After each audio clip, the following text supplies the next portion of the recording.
7월의 첫 번째 주일입니다. 예배에 오신 여러분들 주님에게 환영합니다. 제가 올 한 해 계속하여 강조했던 것이 하나 있는데요.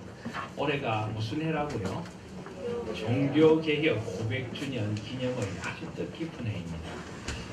이 뜻깊은 해를 이제 한 달 남겨두고 다시 한번 종교개혁의 의미와 과제를 잠깐 먼저 한번 생각해 보려고 합니다. 종교개혁이라는 것은 하나님께서 이 땅에 주신 너무나 소망스럽고 아름다운 역사적인 사건이었습니다. 사실 하나님께서 세상에 주신 가장 아름다운 선물은 교회입니다. 인간이 죄로 말미암아 타락하고 하나님께서 창조하신 그 아름다운 세계가 깨어져 버린 세상 속에서 하나님께서 세상의 소망의 빛을 보여주고 하나님의 아름다움이 드러나도록 하나님께서 교회를 주셨습니다.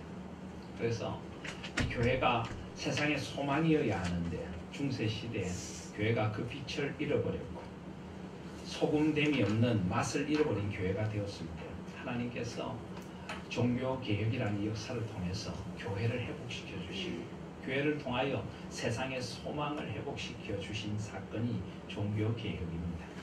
그런데 여러분 개혁이라고 하는 것 이것은 물론 하나님께서 하신 역사이지만은 인간이 그 일을 수종드는 가운데서 인간이 온전할 수 없기에 이 개혁은 완전히 완성된 모습으로 되어지는 것이 아니라 계속 미완의 과제로 계속 우리에게 이 개혁의 역사가 이어져 가야 한다 하는 것도 사실입니다. 이것을 이렇게 볼 수 있습니다. 이 종교 개혁을 일으켰던 개혁자들은 중세 가톨릭 교회가 너무나 타락하고 썩어버린 것에 대하여 반대로 이 모든 것에 저항하고 항거하며 프로테스탄트 처치, 이 저항하는 교회를 이루었습니다. 그러다 보니까 조금 지나치게 나아간 것도 있습니다. 초대교회부터 내려오던 아주 좋은 그런 교회의 유산들을 중세교회가 이걸 아주 미신적으로 잘못 바꿔놓다 보니까 그냥 개혁만 하면 되는데 개혁이 아니라 아예 버려버린 것도 많이 있습니다. 우리 인간이 그렇지 않습니까? 우리가 어떤 사람하고 좀 다투게 되고 마음이 상하게 되면 그 사람이 하는 게 전부 다 보기 싫죠. 그 사람에게도 장점이 있고 좋은 점도 있는데 그냥 머리끝부터 발끝까지 보기가 싫어질 수가 있습니다.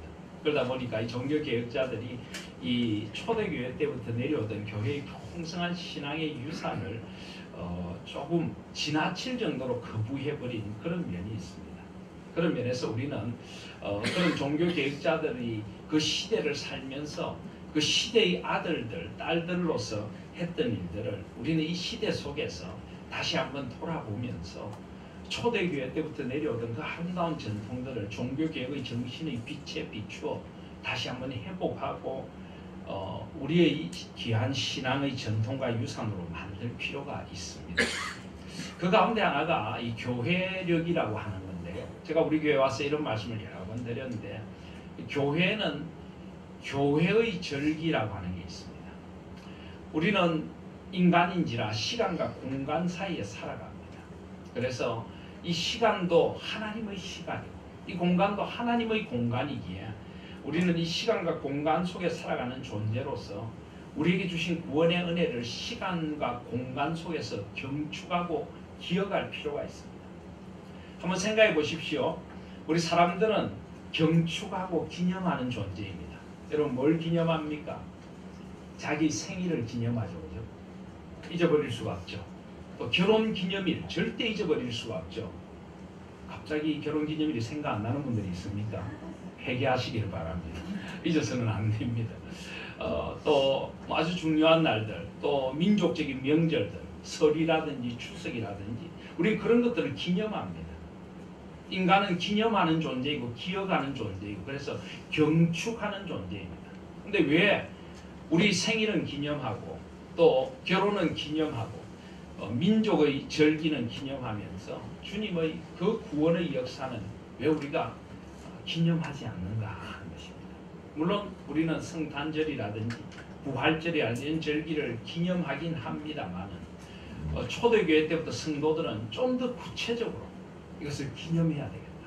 우리의 시간과 공간을 주님의 시간과 공간으로 채색해 나가야 되겠다는 생각을 하게 됐던 것입니다. 그래서 12월 25일이 무슨 날입니까? 성탄절입니다. 이 성탄절을 지키되 그냥 준비 없이, 그냥 마음에 준비도 없이 성탄절을 맞을 수는 없겠다. 그래서 성탄절을 앞두고 4주 전부터 성탄을 기다리는 대림절이라고 하는 절기를 초대교회 때부터 만들었습니다. 그래서 이 대림절 기간이 되면은 마음의 길을 닦습니다. 성탄을 그냥 예비하는 것이 아니라 한 해의 시간들을 돌아보며 우리 마음에 굽어지고 비뚤어진 것들을 하나 정리하고 성탄의 의미를 하나하나 되새기면서 이 성탄을 맞을 거룩하고 경건한 준비를 했던 것이 바로 이 대림절 기간입니다. 여러분, 이게 나쁜 것입니까? 아니죠. 너무 좋은 교회의 전통이었고 아름다운 전통이었습니다. 그런데 이 종교개혁 시대에 이 모든 것들이 중세에 좀 미신적으로 잘못 흘러갔기 때문에 이것들을 바꾸면서 이런 좋은 전통들이 좀 많이 사라져 버렸습니다. 또 우리 한국 교회에 이 청교도들, 미국으로 건너간 청교도들 선교사님들이 들어오면서 이 청교도들의 거룩한 삶은 참 좋은데 그런 어떤 교회의 예전 또 교회의 절기의 풍성함, 이 초대교회 때부터 내려왔던 이런 데 대한 이해들이 좀 부족하다 보니까 우리에게는 그런 유산들이 제대로 전해지지 않았습니다. 요즘 교회들이 이런 초대교회 때부터 내려왔던 좋은 신앙의 전통과 유산들을 다시 한번 회복해야 되겠다. 그래서 우리의 시간과 공간을 주님의 시간과 공간으로 물들여 가야 되겠다 하는 생각을 하게 된 것입니다. 그래서 오늘이 바로 2017년 대림절 첫 번째 주일입니다. 이 대림절은 두 가지 기다림 이런 뜻을 가지고 있습니다. 대림이라고 하는 말이 기다릴 대자, 임할 임자, 두 가지 기다림. 무엇을 기다리는 것일까요? 첫 번째는 성탄을 기다립니다. 주님의 초림을 기다립니다. 매해 해마다 돌아오는 성탄이지만 우리 성탄을 그냥 보낼 수가 없기에 이 성탄의 절기를 맞으면서 주님이 내 마음에 다시 한번 온전히 찾아오시고 이 성탄의 진정한 성경적인 의미, 구원사적인 의미를 다시 한번 되새기며 세상의 캐럴이 아니라 내 마음에 주님의 성탄의 찬양이 울려 퍼지도록 그렇게 성탄을 기다린다 하는 첫 번째 기다림이 있습니다. 두 번째 기다림은 뭘까요? 재림을 기다리는 재림. 주님은 분명히 성탄으로 초림하셨고 주님은 내가 다시 오리라 약속하셨습니다. 우리는 이 재림의 소망을 잃어버리면 안 됩니다. 성탄으로 오신 주님은 반드시 다시 오실 것이기에 우리는 대림절이 되면 한 해의 끝자락에 서서 이 한 해의 마지막을 맞듯이 우리 인생의 마지막을 생각하며 주님의 다시 오심을 어떻게 맞이할 것인가, 내가 주님 앞에 어떤 모습으로 설 것인가, 그 재림의 소망을 다시 한번 새롭게 하며 오실 주님을 대망하고 기다리는 절기가 바로 이 대림절 절기인 것입니다. 사랑하는 성도 여러분, 주님의 성탄을 마음 깊은 곳에서부터 기뻐하실 수 있기를 바랍니다. 그리고 다시 오실 주님을 다시 한번 소망으로 바라보시고 기다리는 이 재림의 신앙, 마라나타, 아멘 주 예수여 오시옵소서, 이 재림의 신앙을 새롭게 할 수 있는 2017년 대림절 기간이 되시기를 바랍니다. 그래서 초대교회 때부터 이 대림절이 되면은 강단에 초를 켰습니다. 초를 4개를 켰습니다. 이런 것도 좀 너무 카톨릭적이다 이러는데, 로마 카톨릭적이다 하는데 원래 로마 카톨릭에 사는 것이 아니라 초대교회 때부터 해왔던 것입니다. 우리는 인간인지라 하나님의 말씀을 듣지만은 또 예배를 통하여 성례를 통하여 눈에 보이는 말씀을 듣고 하나님의 어떤 그 아름다우심을 우리가 느끼기도 해야 하는 것입니다. 그래서 초를 4개를 켭니다. 제일 첫 번째 주에는 아주 어두운 빛깔, 진보라색 초를 켭니다. 두 번째 주일에는 연보라색 초를 켭니다. 세 번째 주일에는 분홍빛 초를 켭니다. 네 번째 주일에는 하얀 초를 켭니다. 무슨 의미일까요? 점점 어둠에서 빛으로 나아갑니다. 우리 마음의 어둠이 성탄으로 오신 주님의 빛으로 점점 밝아지고 맑아지는 것입니다. 그렇게 한 해의 끝자락을 슬픔과 해안으로 맞는 것이 아니라 가슴 벅찬 주님에 대한 기대로 맞이하도록 하는 것. 이게 바로 대림절의 두 가지 기다림의 의미입니다. 그리고 대림절은 또 두 가지 새로움의 절기이기도 합니다. 우리는 흔히 12월을 한 해를 정리하는 마지막 달이다라고 하는데요. 이 교회력으로 하면은 이 대림절부터 한 해가 시작이 됩니다. 그러니까 우리는 한 해를 마무리 짓는 것이 아니라 내년이 우리에게 있다는 것을 알고 새로운 한 해를 준비하는 시간으로 이 시간을 보내는 것입니다. 소망의 차서. 지나온 시간들을 돌아보면서 주님 앞에 새로운 앞으로 나아가는 절기인 것입니다. 그리고 무엇보다 성탄으로 오신 주님만이 우리를 새롭게 하실 수 있습니다. 주님 앞에서 새로워지는 절기. 그러니까 한 해의 끝을 정리하고 새로운 한 해를 준비한다는 새로움이라는 첫 번째 의미와 주님 앞에서 새로워진다는 그런 의미, 이 새로움의 절기가 대림절이기도 한 것입니다. 사랑하시는 성도 여러분, 이 한 해의 끝자락이 우리에게 해안과 슬픔의 한 해의 끝자락이 되지 않기를 소망합니다. 우리는 돌아봐야 하고 성찰해야 할 것을 성찰해야 하지만 그러나 소망 가운데 돌아보시기를 바랍니다. 주께서 우리를 다시 한번 회복하시사 주의 일들을 우리를 통하여 이루어 가 주실 줄 믿습니다. 그래서 오늘 이 뜻깊은 대림절 첫 번째 주일에 우리 하나님교회 첫 항존 직분자 임직 감사 예배를 드리려고 합니다. 이제 다시 한번 우리는 고난의 긴 터널을 지나서 주님 앞에 새로운 출발 선상에 서게 된다는 의미가 오늘 있는 것입니다. 어제 저희들이 박조준 목사님을 모시고 부흥성회를 했습니다. 이 새로운 출발을 하나님의 은혜와 함께 시작하고 싶어서 했습니다. 어제 여러분 참석하신 분들 은혜 많이 받으셨죠, 그죠? 참석 못하신 분들은 좀 후회가 되시죠. 여러 가지 여건 때문에 참석 못하셨겠지만 참 많은 은혜가 있었습니다. 저는 목사로서 어제 부흥 사경회를 통해서 참 많은 은혜를 누릴 수 있었습니다. 박조준 목사님께서 들려주신 하나님의 말씀이 가슴 깊이 남아있는 것들이 아직 참 많은데요. 그 가운데 목사님 이런 말씀을 하셨던 거 기억하십니까? 어떤 일을 하나님 앞에서 기도하고 계획하고 또 최선을 다하여 했는데도 이 일이 잘 될 수가 있고 잘 되지 않을 수가 있다. 그런 이야기 하셨던 거 기억납니까? 잘 되면 뭐라고요? 하나님께 영광, 하나님의 은혜. 잘못되면, 안 되면 주님의 뜻이다. 잘 되면 주님의 은혜이고 안 되면 주님의 뜻이다. 자, 그 말씀이 참 저에게 위로가 되었습니다. 물론 이것은 우리의 책임 회피를 하라는 것 아닙니다. 내가 잘못해놓고 잘못된데 주님의 뜻입니다. 뭐 이렇게 이야기하라는 것 아닙니다.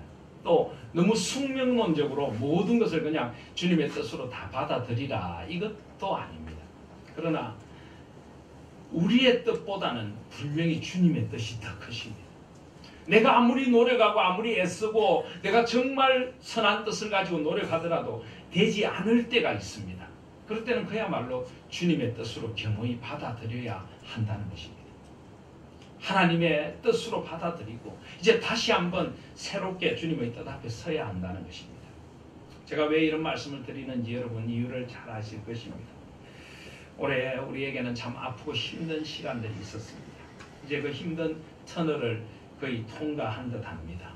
많은 것들을 잃어버렸고 많은 아픔이 아직 우리 가운데 남아 있습니다. 그런데 이 모든 것이 과연 하나님의 뜻하고 무관한 것일까요? 물론 이런 힘든 시간들이 생기게 된 데는 목사인 저희 책임이 정말 큽니다. 그래서 성도님들께 또 우리 자녀들에게 참 죄송한 마음이 큽니다. 또 우리의 영적인 지도자들의 책임이 참 큽니다. 그래서 여러분들에게 다시 한번 이 자리를 빌어 죄송하다는 말씀을 드리고 싶습니다. 그러나 우리가 이런 결과를 생각하며 이 일들을 했던 것은 아닐 것입니다. 어쩌면 여기까지 오게 된 것도 우리의 잘못에도 불구하고 하나님의 뜻이 있는 것 아닐까요? 어제 제가 박조준 목사님을 모시고 여러 가지 이야기를 저녁 식사 자리에서 나누며 참 많은 위로를 경험했습니다. 근데 저희 교회가 올해 겪은 일들 참 말씀드리기 목사로서 부끄러운 일이지만은 우리 교회 형편을 좀 아셔야 할 것 같아서 쭉 말씀을 드렸습니다. 그리고는 참 죄송합니다. 목사로서 참 부끄럽습니다 하는 말씀을 드렸습니다. 그랬더니 박 목사님께서 저를 물고 보시더니 그러시더라고. 김 목사가 원했던 거야. 이렇게 될 거 원했던 거야. 더 좋은 뭐 어떻게 보면 더 다른 기회가 있었는데도 포기를 하고 이곳에 지키고자 했던 것은 주님의 마음을 가지고 하려고 했던 거잖아. 근데 그게 이런 결과를 가져왔다면 하나님의 뜻으로 받아들이면 안 될까? 하나님께서 뭔가 뜻한 바가 있어서 이런 시련을 주시고 이제 이런 결과를 주신 거 아닐까? 주님의 뜻만 바라봅시다 우리. 그렇게 말씀을 하셨습니다. 빌립보서를 쓰고 있는 사도 바울은 바로 그 말을 하고 싶은 것입니다. 빌립보서 3장 12절, 13절, 14절을 보시면요. 사도 바울은 이렇게 이야기합니다. 내가 이미 얻었다 함도 아니요 온전히 이루었다 함도 아니라 오직 내가 그리스도 예수께 잡힌 바 된 그것을 잡으려고 달려가노라. 형제들아 나는 아직 내가 잡은 줄로 여기지 아니하고 오직 한 일, 즉 뒤에 있는 것은 잊어버리고 앞에 있는 것을 잡으려고 표대를 향하여 그리스도 예수 안에서 하나님이 위에서 부르신 부름의 상을 위하여 달려가노라. 이제 우리를 다시 한번 새로운 출발 선상에 세우시는 하나님 앞에서 뒤에 있는 것들은 잊어버릴 수 있는 저와 여러분들이 되시기를 바랍니다. 우리의 잘못들은 성찰해야 하고 회개해야 하지만 그러나 우리가 그 과거에 매여 있기만을 하나님은 원치 않으십니다. 여기까지 우리를 이끌으신 하나님의 뜻이 있을 것입니다. 내가 아무리 하려고 해도 하나님의 뜻이 아니면 안 됩니다. 내가 아무리 하지 않으려고 해도 하나님의 뜻이면 갈 수밖에 없는 것입니다.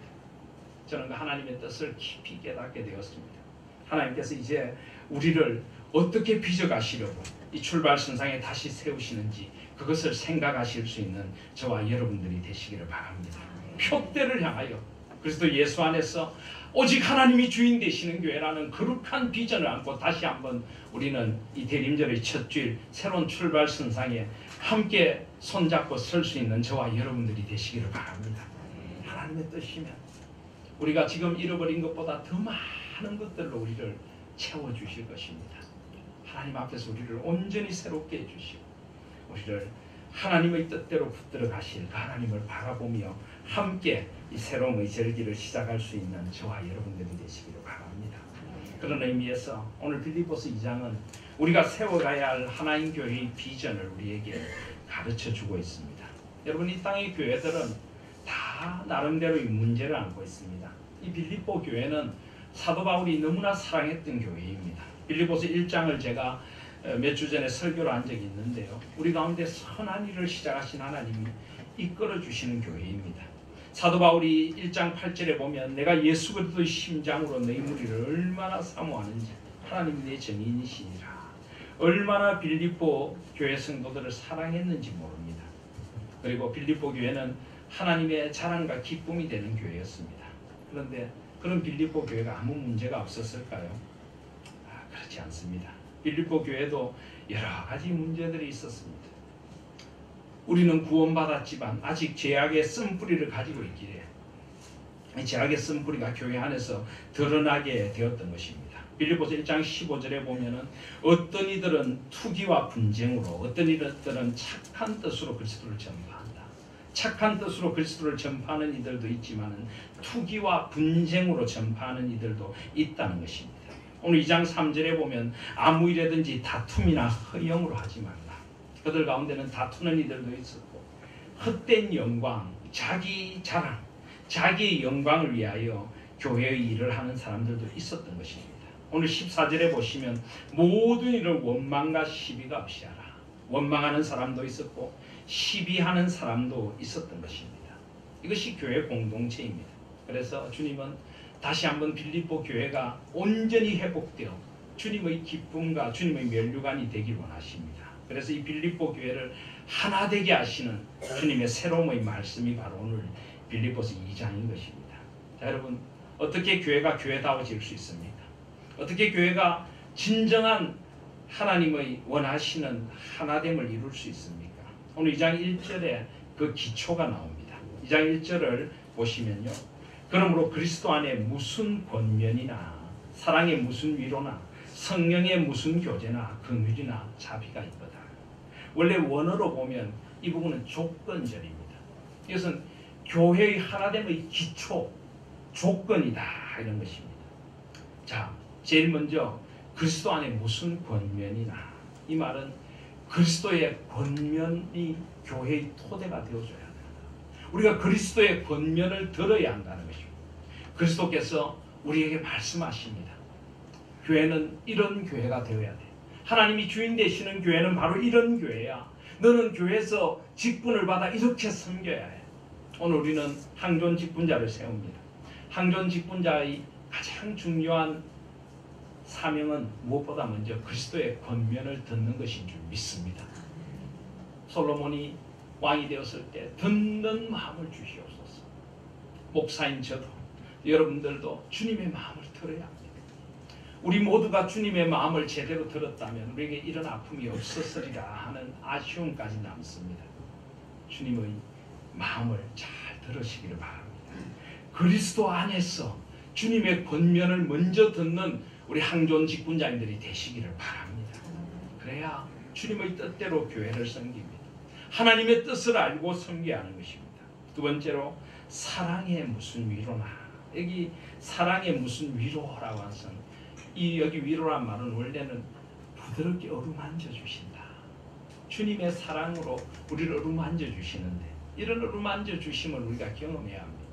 왜 그렇게 우리 마음이 자꾸 강팍해집니까? 자꾸만 다른 이들에게 대한 미움이 생기고 시기와 질투가 생깁니다. 주님의 어루만져 주심을 체험하지 못해서 그렇습니다. 주님의 위로를 체험하지 못하니까 우리 마음이 점점 메말라지고 갈라지는 줄 믿습니다. 여러분, 주님의 위로를 체험해 보십시오. 주님의 위로를 체험하면 우리의 마음이 달라질 줄 믿습니다.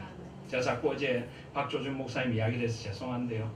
어제 목사님과 저녁 식사를 하는 자리에서 함께 오신 우리 국제독립교회 연합회 사무총장님께서 제가 겪는 어려움을 이야기하고 또 우리 박조준 목사님이 겪으신 어려움을 이야기하시더라고요. 그분은 참 누가 봐도 존경스러운 한국 교회의 어른이신데 그분도 그렇게 비난을 많이 들으셨답니다. 바르게 해보려고 불의와 타협하지 않다 보니까 참 비난을 많이 들으셨다.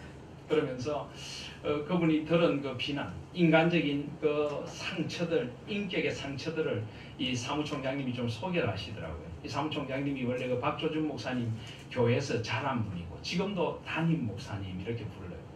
더 이상 담임 목사님이 아닌데 너무 잘 아시고 너무 사랑하셔서 너무 마음이 아파서 이야기를 하시면서 막 사무총장님이 마음이 아파서 이렇게 이야기를 하시더라고요. 제가 만약에 박 목사님 같았으면 제가 한강 다리에서 10번도 더 뛰어내렸겠습니다. 그런 일을 당하시고 시기까지 하고 너무 죄송합니다. 이런 이야기를 하시는데 진짜 박 목사님께서 저희들 앞에 앉아 계셨는데 어린아이 같은 미소를 지으면서 난 아무렇지도 않는데 이러시는 거예요. 저희 둘 다 멍하게 쳐다봤습니다. 자꾸 그러지 마. 난 아무렇지 않아. 난 하나님 앞에서 내가 정직하게 바른 길 걸어가고 있으면 다른 사람들이 뭐라고 떠들어도 난 정말 괜찮아 하면서 저를 보더니 그러는 거예요. 김 목사님, 저는 정말 그런 게 별로 마음에 상처가 안 돼요. 주님이 그보다 더 위로해 주시는데 자꾸 흥분하지 마세요. 우리 둘한테 도로 우리를 진정시켜 주시는 거예요. 제가 그걸 보면서 참 이분은 정말 주님의 위로를 깊이 체험하고 계신 분이구나 그런 생각을 가지게 되었습니다. 여러분, 주님한테서 위로받으시기를 바랍니다. 세상에 상처받은 우리의 가슴들 주님 앞으로 가지고 나가십시오. 사랑의 큰 위로가 주님께 있습니다. 그 위로를 받으면요, 우리의 상처난 가슴이 높고 우리의 갈라진 마음들이 치유와 회복의 은혜를 누릴 줄 믿습니다. 사람들에게 받은 상처, 세상에 받은 상처 치료해 주실 분은 주님 한 분밖에 없는 줄 믿습니다. 또 성령의 무슨 교제나 성령 하나님과 깊은 교제를 누려야 합니다. 교회 직분자는 거룩한 직분자입니다. 성령 하나님은 거룩한 영이십니다. 여러분, 교회 직분을 받는다는 것을 너무 쉽게 생각하지 마십시오. 이것은 세상의 어떤 집이나 세상의 어떤 위치에 오르는 것과 비교도 되지 않는 영광스러운 자리입니다. 성삼위 하나님께서 나를 하나님의 교회 직분자로 택해 주셨습니다. 교회를 통하여 불러주셨습니다. 그래서 내 인생에 가장 거룩하고 가장 영광스러운 자리에 서는 것입니다. 그 하나님께서 나를 불러주셨습니다. 거룩한 그릇으로 쓰기를 원하십니다. 그래서 우리에게는 성령의 교제가 필요합니다. 거룩한 영이신 성령 하나님께서 우리를 깨끗하게 하시고 거룩하게 하실 때 주님 앞에 온전히 쓰임받고 성령 하나님의 하나되게 하심이 우리 가운데 있을 줄 믿습니다. 제가 그런 말씀 자주 드리지 않습니까? 제 취미가 뭐라고요? 설거지입니다. 저는 참 늘 드리는 말씀이지만 설거지가 너무 행복합니다. 설거지를 하면 그냥 이 모든 것이 정화되는 그런 느낌이 들고 설거지하는 시간이 아마 가장 즐거운 시간 가운데 하나인데 제 아내가 자주 저희 즐거움의 기회를 좀 안 주는 경향이 있긴 있지만 어쨌든 저는 설거지하는 시간이 참 좋습니다. 설거지를 할 때마다 느끼는 게 뭡니까? 여러 그릇들이 있습니다. 그릇의 모양도 다르고 용도도 다르고 그렇지만은 그 그릇들이 다 필요하죠. 그런데 쓰지 못할 그릇이 있습니다. 어떤 그릇이라고요? 더러운 그릇들이라고.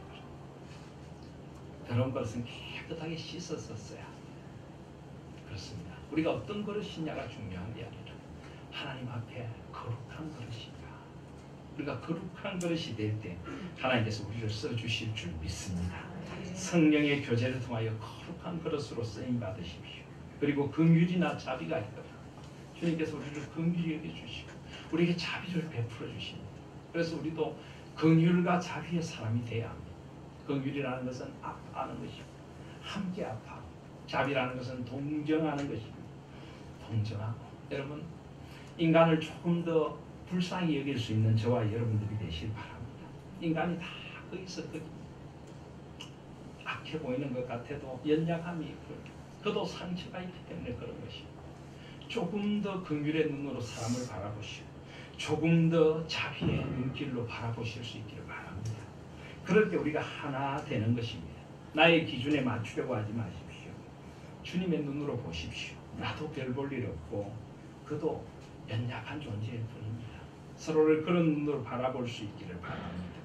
그럴 때 우리가 하나 될 수 있습니다. 그래서 2절에 보면 마음을 같이하여 같은 사랑을 가지고 뜻을 합하여 한 마음을 품어라.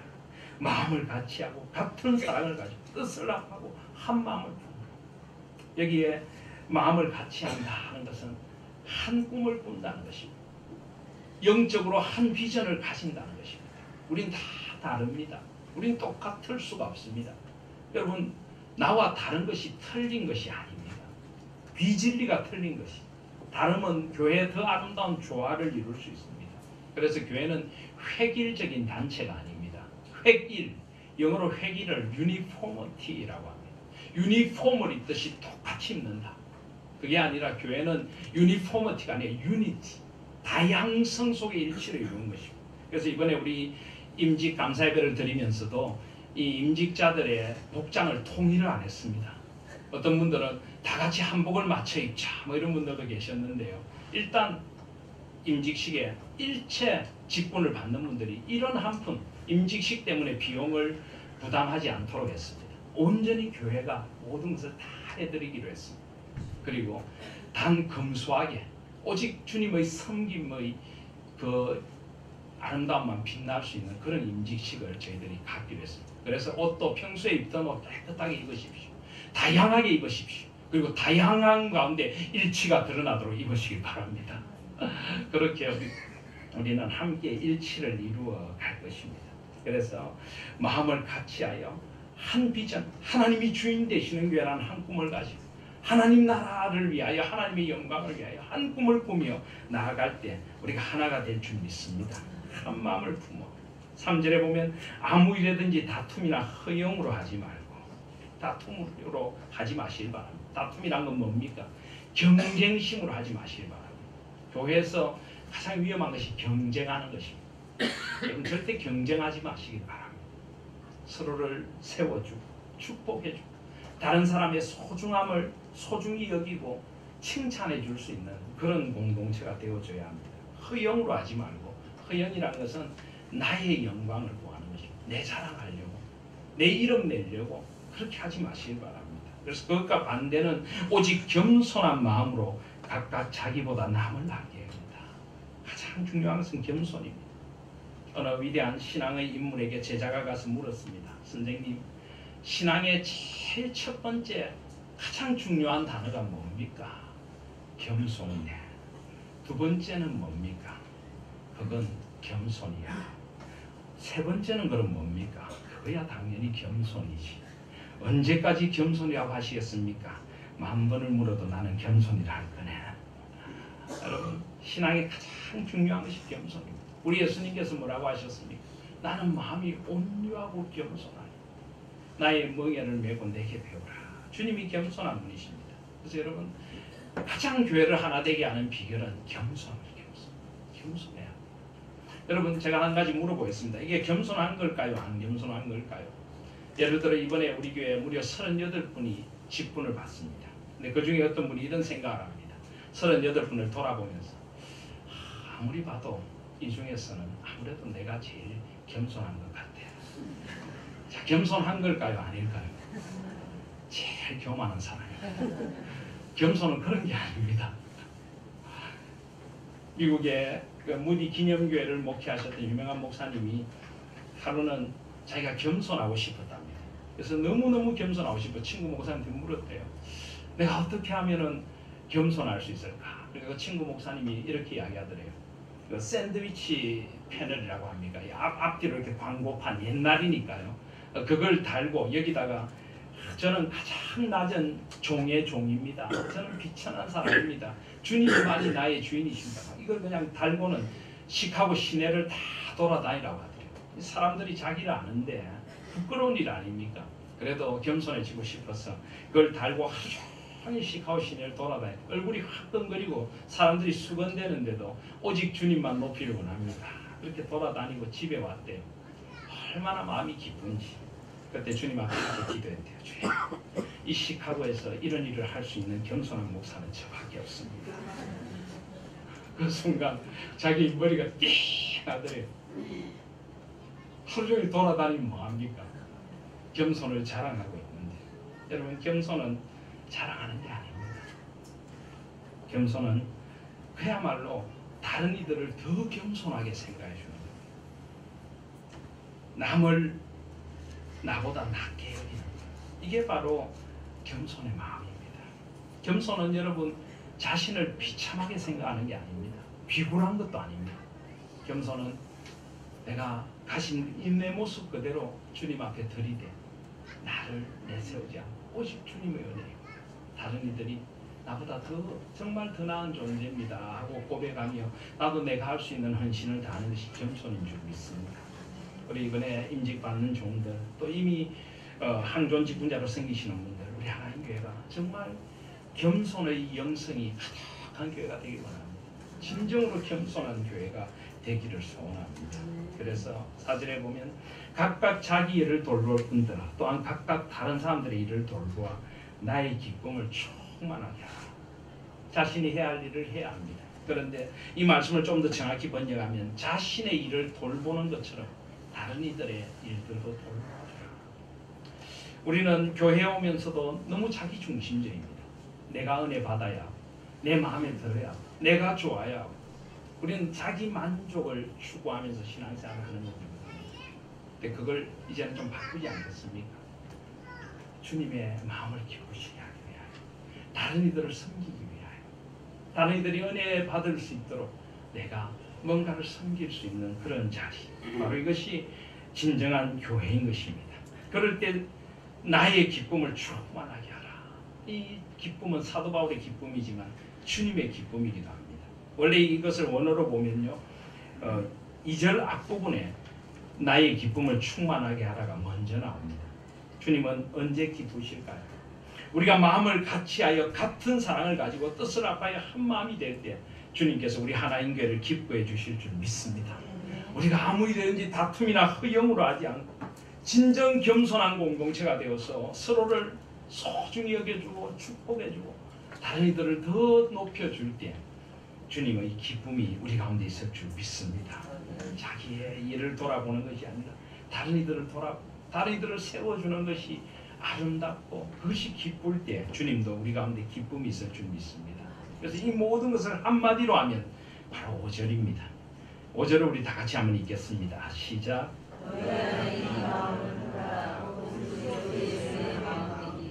결국 우리는 주님의 마음을 품으면 됩니다.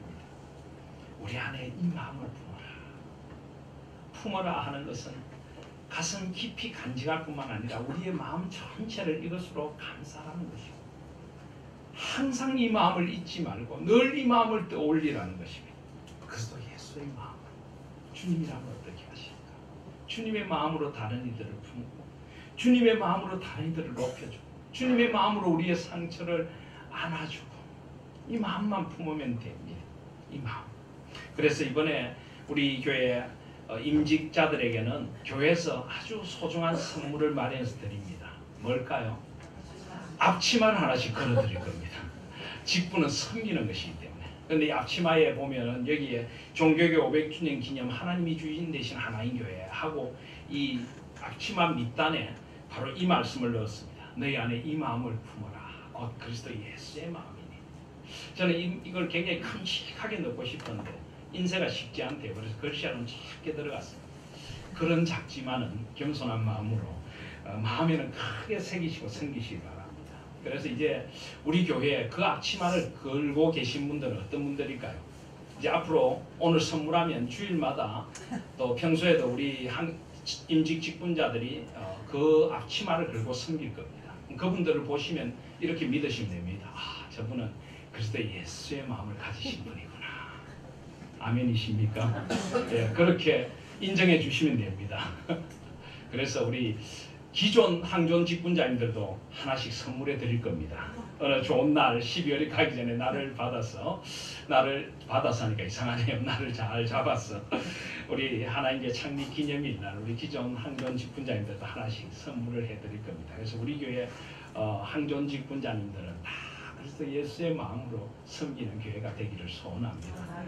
그 마음으로 섬기고 그 마음을 품고 주님 앞에 섬길 수 있는 우리가 되시기를 바랍니다.